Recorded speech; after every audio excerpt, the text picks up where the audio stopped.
샬롬 로중 읽어주는 제입니다. 오늘은 10월 26일 수요일 로중입니다. 하나님 일어나셔서 이 세상을 심판하여 주십시오. 모든 민족이 당신의 소유입니다. 시편 82편 8절.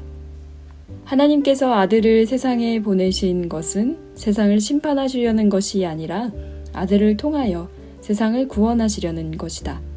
요한복음 3장 17절. 예수님을 통해서 구원받는 하루 되세요. 샬롬 하울람.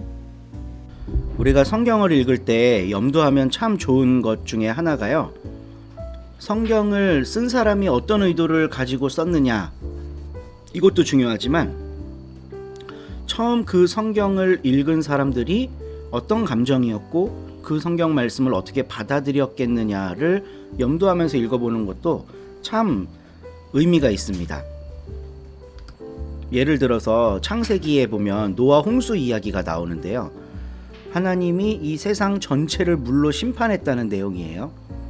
근데 이제 처음 성경을 읽거나 혹은 좀 이렇게 맹목적인 신앙을 가지고 있는 경우에 하나님이 실제로 이 지구 전체를 물로 가득 잠기게 했다라는 역사적 사실로 이거를 받아들이려고 그래요.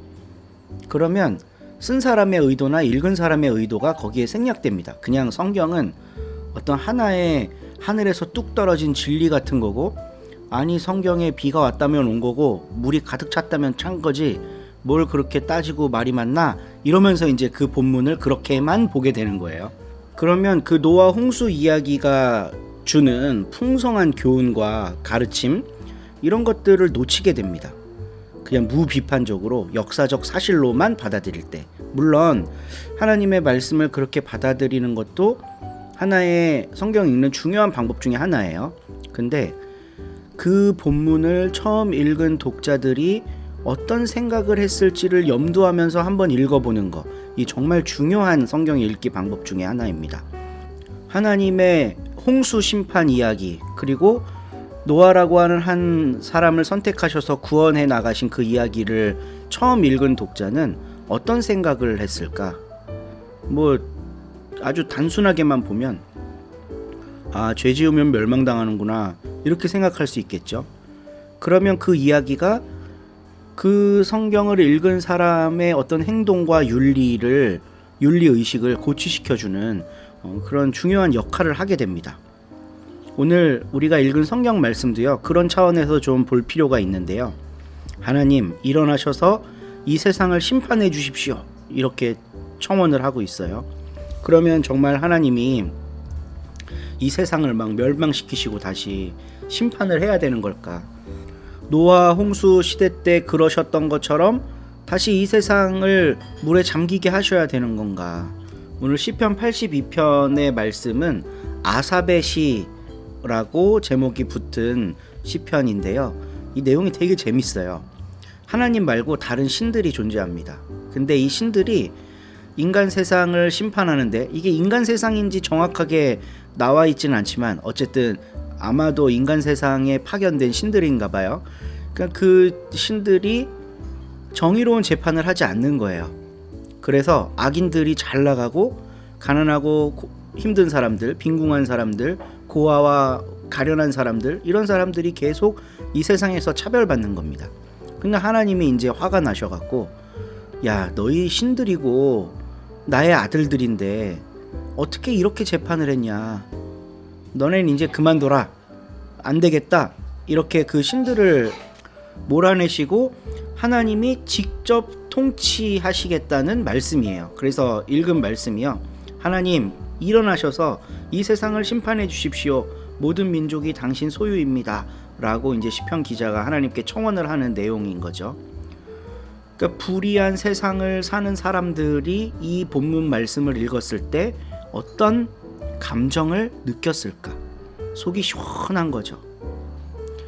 심판이라고 하는 말을 진공 상태에서 들으면 두려운 말씀이지만 청자들의 상황을 빗대서 들어보면 어떨 때는 굉장히 속 시원하게 하는 말이 될 수도 있다는 거예요. 그리고 오늘 이 심판해 주십시오라는 말을 좀 더 우리식으로 잘 번역하면 재판해 주십시오 하는 게 더 좋을 것 같습니다.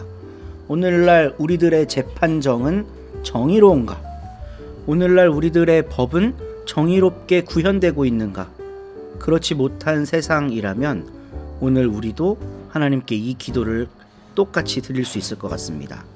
이 성서를 처음 읽었던 사람들의 그 시대의 기도가 오늘 우리들에게도 그대로 이어졌어요. 하나님, 올바르신 하나님께서 재판해 주십시오. 사람들은 학연, 인연, 자기의 이익 따라서 막 법도 막 맘대로 가지고 놀고, 누구에겐 이렇게 적용하고 누구에겐 저렇게 적용하고, 정의롭지 못한 법 적용을 하는 세상인데, 하나님께서, 정의로우신 하나님께서 우리 가운데 오셔서 의로운 재판장이 되어 주십시오. 오늘은 우리들의 세상을 한번 성찰하면서요, 이렇게 기도하며 나아가기를 원합니다. 오늘 함께 읽을 새한글 성경 본문은 요한복음 3장이고요. 정지영 집사님이 낭독해 주십니다. 좋은 하루 되세요. 3장. 바리새파에 속한 어떤 사람이 있었다. 그의 이름은 니고데모로 유대야 사람들의 지도자였다. 이 사람이 밤에 예수님께로 와서 말했다. 라삐님, 우리가 알기로 라삐님은 하나님께로부터 오신 선생님입니다. 라삐님이 몸소 행하시는 이런 징표들을 아무도 할 수 없기 때문입니다. 하나님이 함께 하시지 않으시면요. 예수님이 그에게 답하셨다. 아멘, 아멘. 그대에게 말합니다. 누구도 위로부터 태어나지 않으면 하나님 나라를 볼 수 없습니다. 예수님께 니고데모가 말한다. 사람이 나이가 들었는데 어떻게 다시 태어날 수 있습니까? 어머니 뱃속에 또다시 들어갔다가 태어날 수는 없지 않습니까? 예수님이 대답하셨다. 아멘, 아멘. 그대에게 말합니다. 누구든 물과 성령님으로부터 태어나지 않으면 하나님 나라에 들어갈 수 없습니다. 육신으로부터 태어난 것은 육신이고 성령님으로부터 태어난 것은 영입니다. 놀라워하지 마세요. 내가 그대에게 여러분은 위로부터 태어나야만 합니다 하고 말했다고 해서요. 바람은 불고 싶은 곳에서 불며 그대는 그 소리를 듣습니다. 그러나 바람이 어디서 오고 어디로 가는지 그대는 알지 못합니다. 성령님으로부터 태어난 사람은 다 이와 같아요. 니고데모가 예수님께 대답했다. 이런 일이 어떻게 일어날 수 있습니까? 예수님이 그에게 대답하셨다. 그대야말로 이스라엘의 선생인데도 이런 일을 알아듣지 못합니까? 아멘, 아멘. 그대에게 말합니다. 우리는 알고 있는 것을 말하고 본 것을 증언합니다. 그런데 그대들은 우리 증언을 받아들이지 않고 있어요. 내가 땅의 일을 말했는데도 그대들이 믿지 않고 있는데 내가 하늘의 일을 말하면 그대들이 어떻게 믿겠습니까?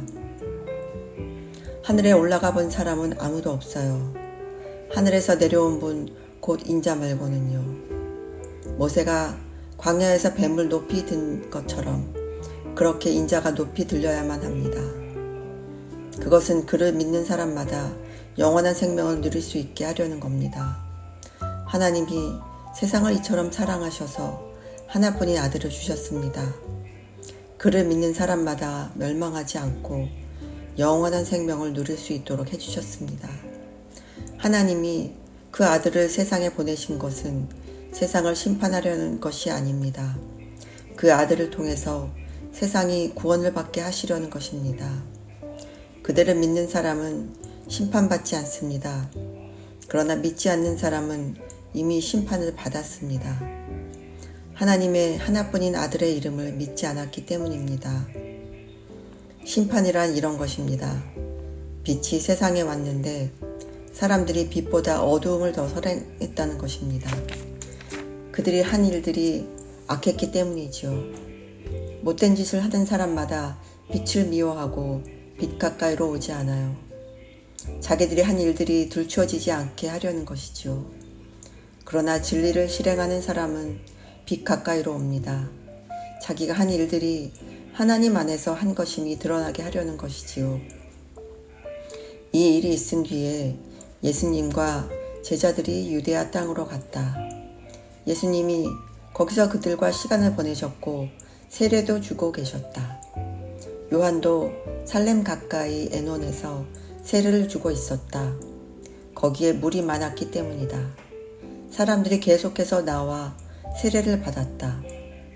아직 요한이 감옥에 갇혀 있지 않았기 때문이다. 그때 깨끗하게 하는 예식에 대해 요한의 제자들과 어떤 유대아 사람 사이에 논쟁이 벌어졌다. 그들이 요한한테 가서 말했다. 라삐님, 요르단 건너편에서 라삐님과 함께 있었던 사람, 라삐님이 몸소 증언해 주셨던 사람 있지요. 보세요. 그 사람이 세례를 주고 있는데 모두가 그 사람한테로 가고 있습니다. 요한이 대답했다. 하늘로부터 주어지지 않았으면 사람은 어느 것 하나도 받을 수 없어요. 바로 여러분이야말로 나를 위해 증언해 줄 사람들입니다. 내가 이렇게 말했지요. 나 자신은 그리스도가 아닙니다. 그분의 앞서 보내심을 받았어요. 신부를 얻은 것은 신랑입니다.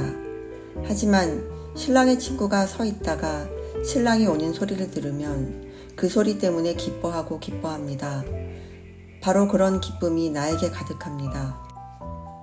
그분 명성은 커져야만 하고 나는 사그라들어야만 합니다. 위로부터 오시는 분은 모든 것 위에 계십니다. 땅에 속한 사람은 땅에 속하여서 땅에 속한 방식으로 말합니다. 하늘로부터 오시는 분은 모든 것 위에 계십니다.